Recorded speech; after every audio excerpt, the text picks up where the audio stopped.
Thor: Love and Thunder has finally landed in theaters. Chris Hemsworth is back, this time going up against Christian Bale's Gore the God Butcher. Thankfully, he's not alone, as Natalie Portman's mighty Thor and Tessa Thompson's Valkyrie are there to help him out. Sadly, their helping hands didn't seem to be enough to combat the mixed reviews the project has been getting. While the film had one of the best Thursday openings for an MCU movie, it scored a relatively abysmal B+ cinema score, one of the lowest for any Marvel Studios project ever. But what's all the fuss about? Why do people seem to have so many issues with the movie? Well, let's take a look at some of the biggest complaints. Lightning speed. The most common complaint about Taika Waititi's recent film is that the pacing is not so great. This isn't too much of a surprise since the movie is one of the shortest MCU films ever at less than 2 hours long. The problem is noticed because, at most times, it feels as if the plot is just rushing from one point to another. The transitions between scenes can be rough, which can also lead to jarring tonal shifts,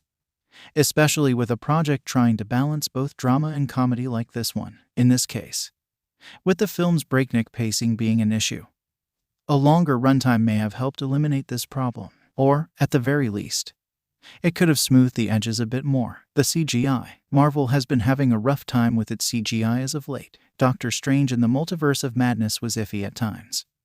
Ms. Marvel's new light construct powers don't look great, and She-Hulk could use loads of improvement. Sadly, that issue has reared its ugly face in Love and Thunder. Now the biggest element causing the issues: the famous volume-LED technology, the same used on both The Mandalorian and Obi-Wan Kenobi. It's basically an advanced green screen that puts the actors into the environment in real time. The problem: due to flat lighting, iffy shot composition, and shoddy set design, many of the various backdrops have no depth to them. They immediately stand out and are very easy to spot. It ends up looking no better than a cheap green screen or worse. Eagle-eyed viewers may also notice how sets using this technology tend to be more circular in nature, something which sticks out the moment the backdrop fails to maintain the illusion. The film's classical CGI doesn't look all that great either. Many point specifically to the black and white fight on the moon, the two new goats, Chris Hemsworth's temporary helmet, and Korg himself. Marvel needs to take a step back and put more time and effort into its VFX, hire more studios, and give them a bigger window to deliver the final product. If they don't, this problem will only get worse as time goes on. Too many stale jokes and a poor balancing act. Ironically, the humor in Love and Thunder doesn't cause the same issue it did in Ragnarok, where it trampled over emotional beats. This time around, those beats are safe, but the movie is still filled with an obnoxious amount of jokes. The problem being that most of them didn't land for much of the audience. The first hour of the movie ends feeling like an endless train of jokes more than anything else. It comes off as if Taika Waititi is throwing things at the wall and seeing what sticks. Even the entire Guardians of the Galaxy feel like they're only there for a gag so that the director can rush them out of his film. As mentioned above, the drastic tonal shifts between and during scenes didn't always work for viewers either. This is the product of the story inadequately balancing its funny and serious moments, which, to their credit, is a difficult feat to accomplish in the first place. The moral of the story: quality over quantity.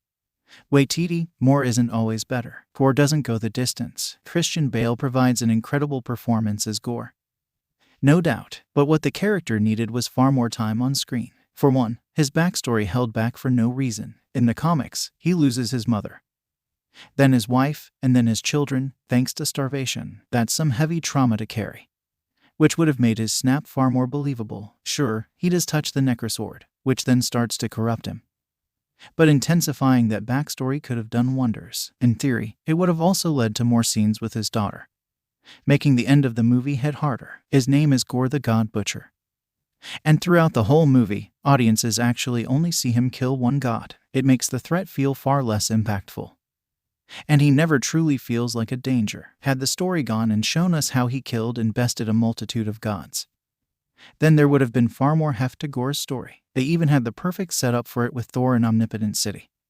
Plenty of casualties just waiting to happen. Not enough Jane Foster. Natalie Portman was fantastic as Mighty Thor. Her return was very welcome, and her dynamic with both Chris Hemsworth and Tessa Thompson was aces. However, like Gore, she could have used more time on screen. Mainly, the film would have benefited from some more exploration of her troubles with cancer, and her history regarding the disease and her late mother. Thankfully, her emotional beats still played well with what audiences got, but they could have hit harder. Additionally, some feel the movie did a disservice in skipping past her transforming into the mighty Thor for the first time. After all, the more of Portman having fun with Mjolnir, the better. On a similar note to both Jane's Thor and Bale's villain, Valkyrie could have used some more love as well. She was great in most of the movie but then got sidelined.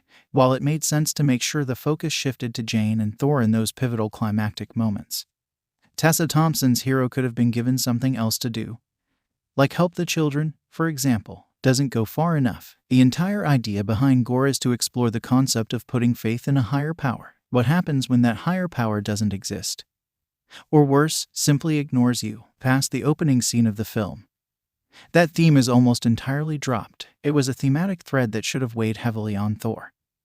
What does he mean to the people who look up to him? Are gods even worthy of love and praise given all they don't do? In the comics, Thor comes to realize that the answer is no, causing him to become unworthy of Mjolnir. This eventually leads to Jane being the one to pick it up next.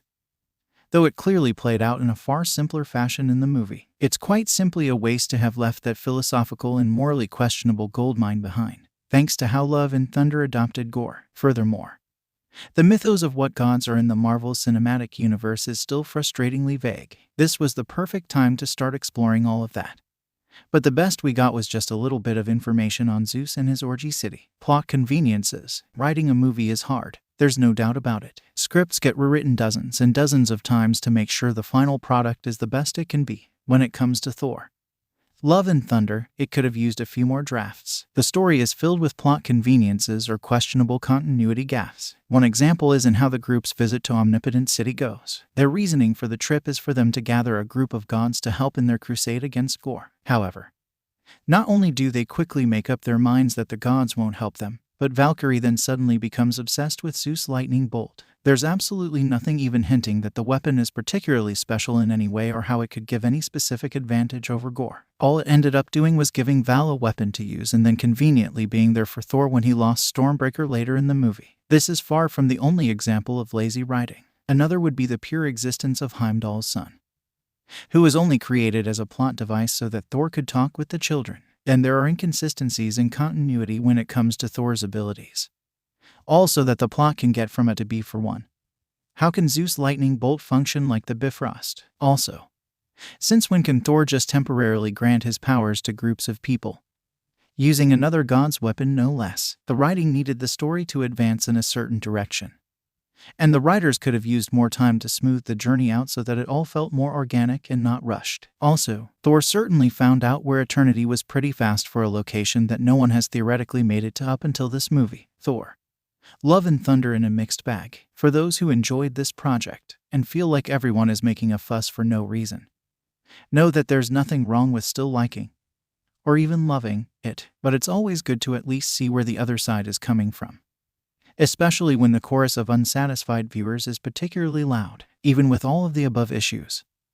And for those who felt unsatisfied with the end result, it would be hard to claim the movie a complete failure. There's plenty that still works well in Love and Thunder, and there's lots of fun to be had. Hopefully, Thor's next adventure can patch up some of these rough spots. After all, it'd be a shame if Thor's big showdown with Hercules was a disappointment. Thor, Love and Thunder is now playing in theaters worldwide.